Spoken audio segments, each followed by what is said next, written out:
Okay, I might have gotten the horse before or the cart before the horse here. This is going to be a bracket for a middle ramp that I sometimes have to use on my trailer, and I had to use it on that main haul. Okay, so let me insert this in here so that you know what I'm talking about. This is the ramp that I'm talking about, and this is a ramp after that I had finished making that bracket, but regardless of that. What it is 3 planks, and it was used to be an old workbench, but they are hardwood planks, and I didn't have to cut it down originally. What I had done is put a piece of metal on it, and let me just shut you off here. We'll go out and I'll show you what I'm talking about on the trailer. Okay, so we're out at the trailer, and what happens is there's 2 ramps on this, and if you push them together,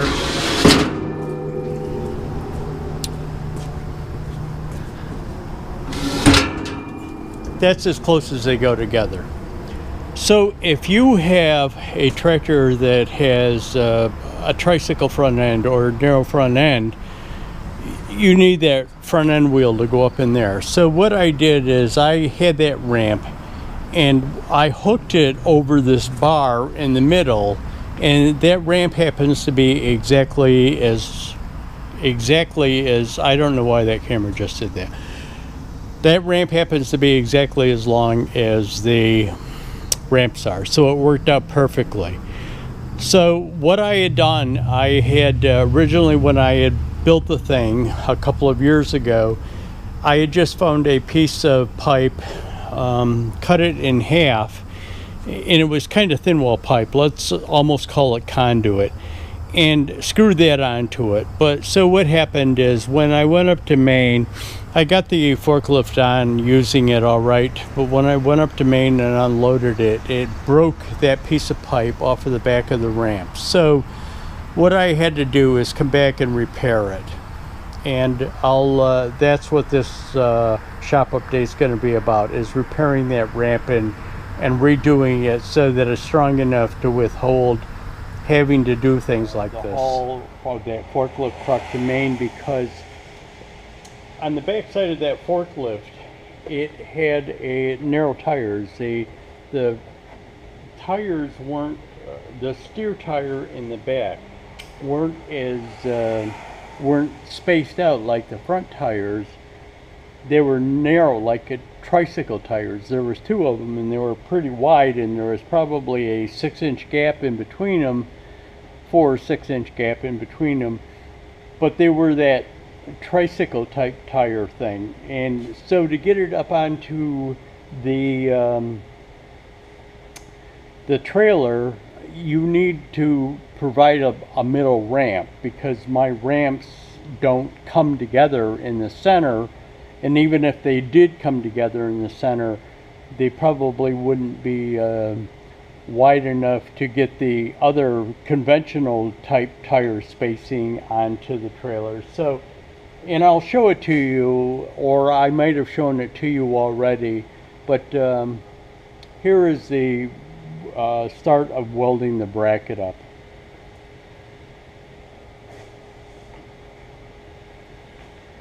Again, why I said it that way is because I don't know whether I'm going to put this clip in first into the video or the other clip. But anyways, you'll understand what I'm going to be doing here.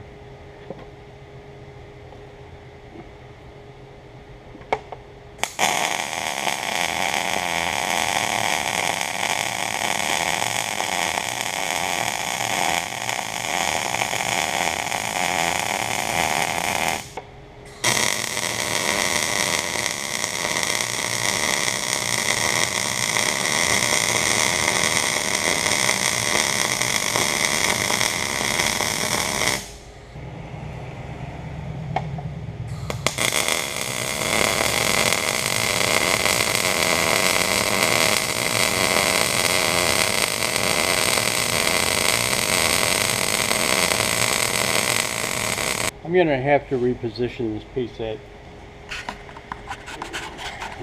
I'm going to have to reposition it so that I can weld this, or Maybe I can just switch it over here.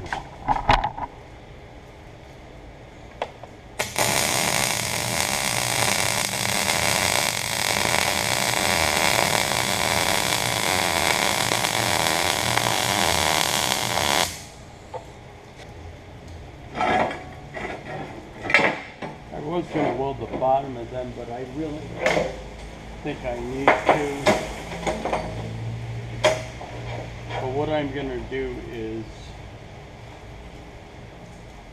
weld this in here, but I've got to grind it out first. Let me bring it back.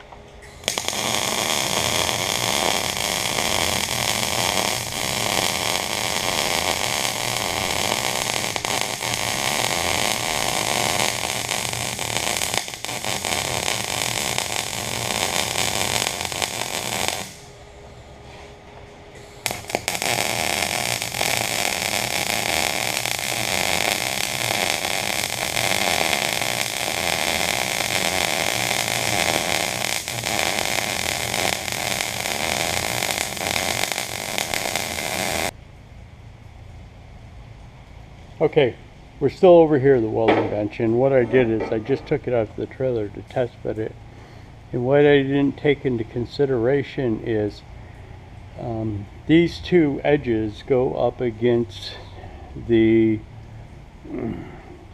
let's call them the bushings, the support bushings for that rod that you can pivot the ramps on. And this is what this is going to go over. It's going to fit over that rod. But what I didn't take into consideration is this piece right down here is into that support bracket that holds those bushings, so I've got to modify this a little bit. Here's what I'm talking about, and what I'll try and do is take you over and show it to you handheld. What I've got to do is cut this off, so I'm going to take 3/4 of an inch off of that and then put a notch up here so that it fits around that bracket support. And I'm going to try and take you handheld over there and show you that now, and then I'll bring you back while I cut this out. Got to cut it out on both ends or both sides. Okay, it's raining out here, so I'm not going to spend a lot of time. But what it's going to do is fit in there like that. But you can see the issue is that it hits some support brackets. So what I'm going to do is modify both ends of it so that it doesn't hit it. But anyways, I'll bring you back.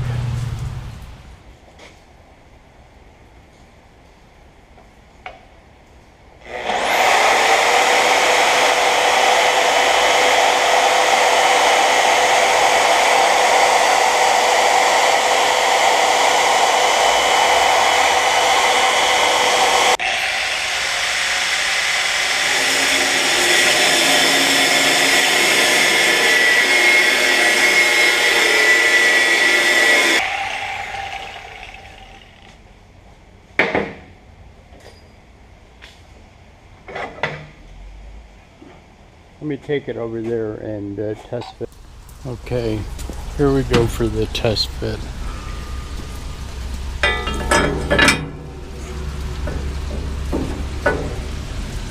There we go.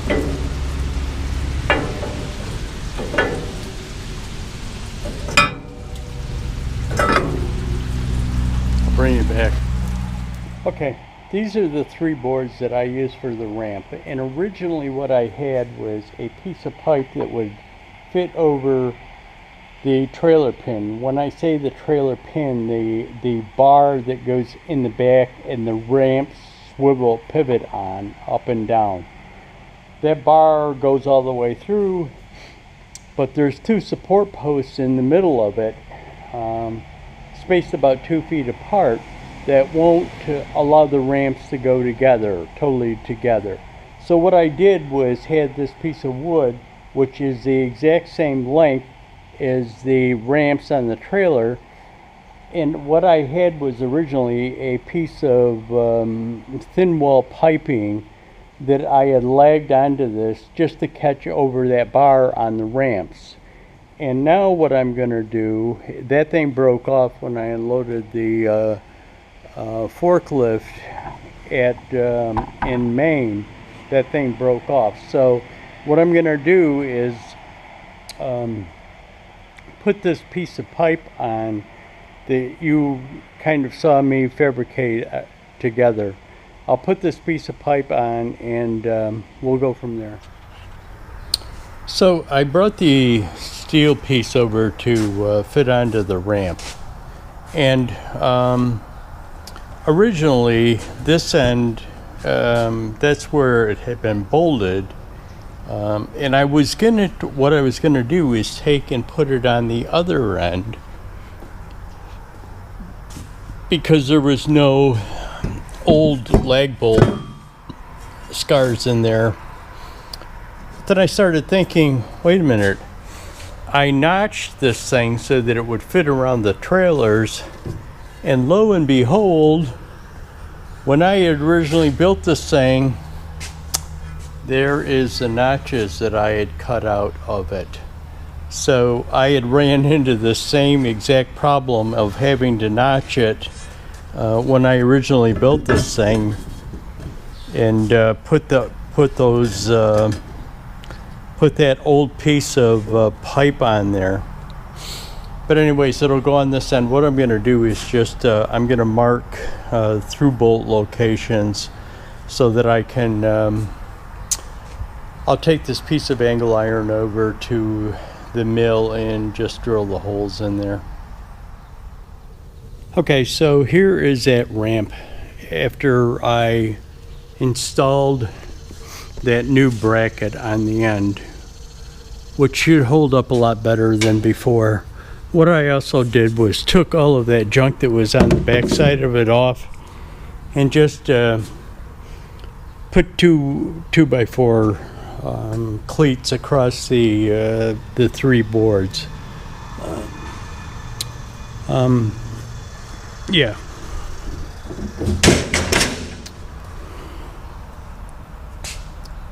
That'll work good. And I'll show it to you. You know, there's not as much weight on that thing as there is on the wider tires of either like a narrow front end tractor or tricycle tractor, even though you've got the engine up there. And that front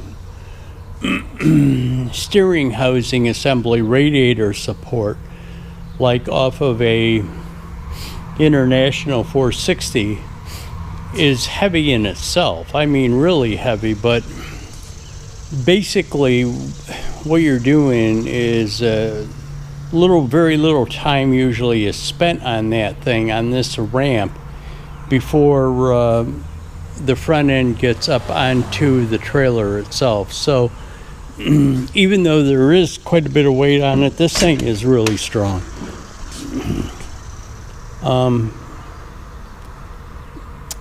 I'm not really sure what that wood is. That wood is very old.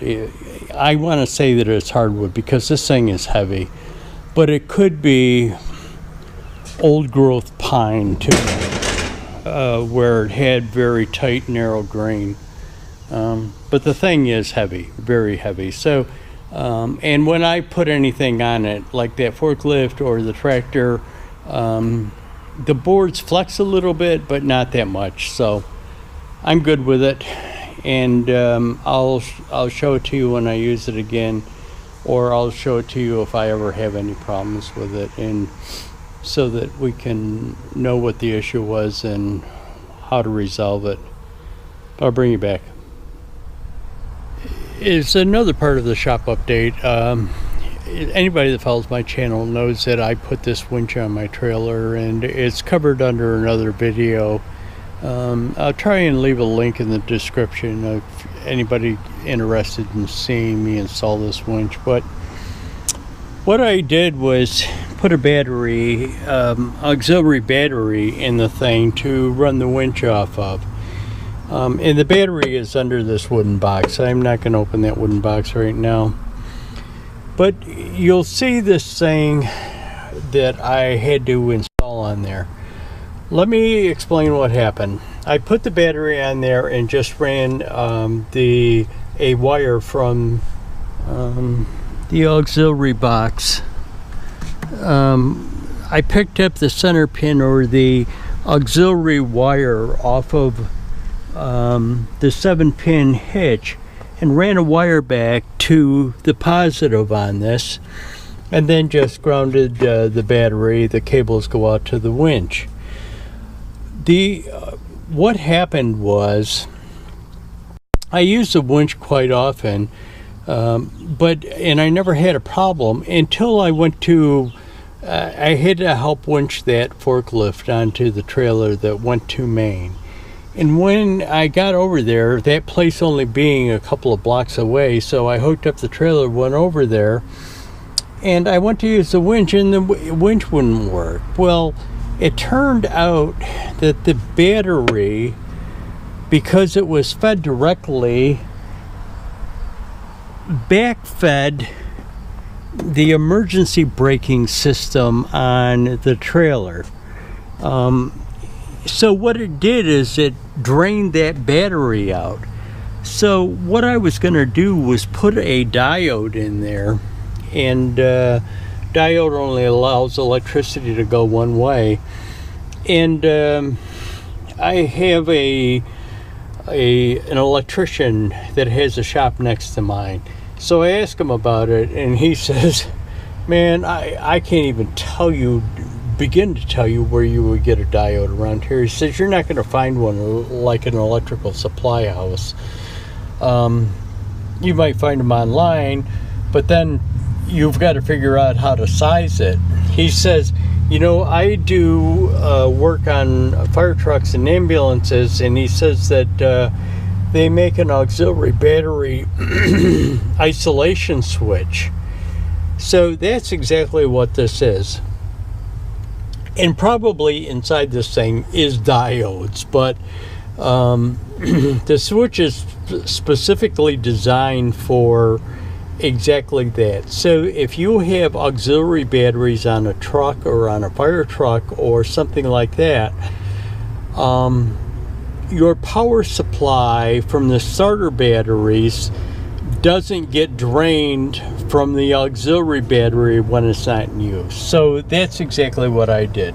I put this auxiliary battery isolation switch in here to stop it from back draining into that emergency brake system and depleting the battery while it goes down.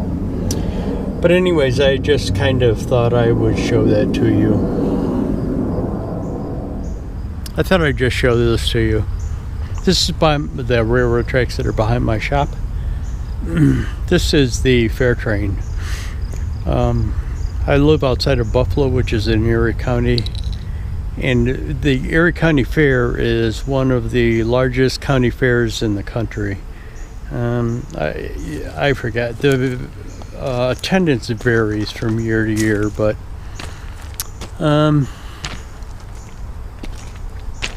it's over 1 million, probably under 2 million that attend the county fair in a week's time. So here it is, the train cars are parked. It's Sunday afternoon, the day that I'm going to publish this video, and this is the last day of the county fair. So what'll happen is tonight they'll start loading these trains up with rides, everything. But it goes down there, down the tracks that way, probably about 3 miles is the fairgrounds.